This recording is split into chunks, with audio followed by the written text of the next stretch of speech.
Hi everyone, welcome back to our video lecture on Introduction to Numerical Analysis.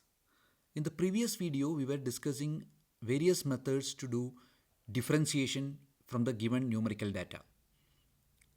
So we have looked into Newton's forward interpolation formula and backward interpolation formula and find the derivative of the function using Newton's forward interpolation formula and backward interpolation formula.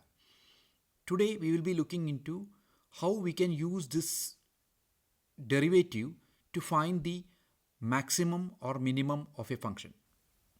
Newton's forward interpolation formula is as follows: y of x equal to y naught plus u delta y naught plus u minus 1 by 2 factorial delta square y naught and so on.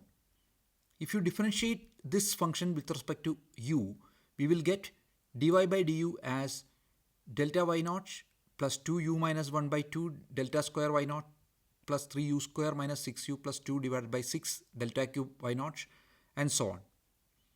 So by rearranging this one, we can get a constant term plus term containing u and term containing u square, neglecting the other powers of u. So we can call this as c0 plus c1u plus c2u square, where c0 is del y naught minus del square y naught by 2 plus del cube y naught by 3. C1 is del square y naught minus del cube y naught, and C2 is del cube y naught by 2. Now let us look into the second derivative of this function. The second derivative with respect to u, that is d square y by du square, will be del square y naught minus del cube y naught plus del cube y naught u. Why we require dy by du and d square y by du square? From the basic ideas of calculus, we know that a function attains maximum if its first derivative is 0 and second derivative is negative. Similarly, function attains its minimum if first derivative is 0 and second derivative is positive. Now let us use this idea to solve a particular problem.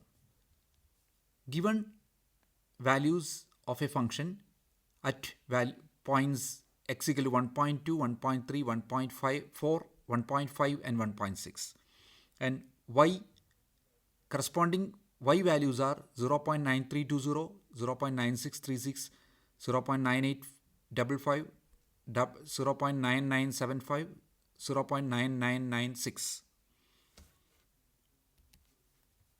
Let us calculate the difference table and use this to evaluate at 1.2 and equate to 0. First derivative, let us equate to 0, and it will give you u as 3.8. Once u is equal to 3.8, let us calculate the second derivative at 3.8. It is obtained as negative. That means the function attains its maximum value at u equal to 3.8. When u equal to 3.8, x is equal to 1.58, and substituting in the interpolating function x equal to 1.58, we will get y as 1. So the function attains its maximum value at 1.58, and that maximum value is 1.